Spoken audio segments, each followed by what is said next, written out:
mo, di na bali mang gumarahe. Hindi importante ang pagmamadali, makukuha mo rin kasabay ng mga ngiti.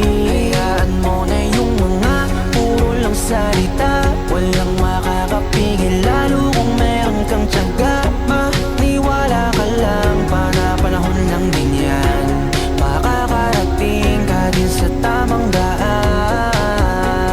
Samahan mo palagi ng dasal, huwag mo dapat kalimutang madalas magpasalamat, dahil lahat naman ng ito ay siya din naging dahilan sa bawat araw na ikay nahihirapan. Gusto niya lang na ipaalam na imposible ang pwede na mangyari. Huwag kang matakot pa iwanan, di naman to paligsahan para lang may patunayan, di na bali. Ang mahalaga, dapat maging masaya, lalong mahalin ang ginagawa mo. Sipagan mo lang kahit nakakatamad, itutuloy mo. Walang masama hanggat wala kang dinatapakan tao. Yan ang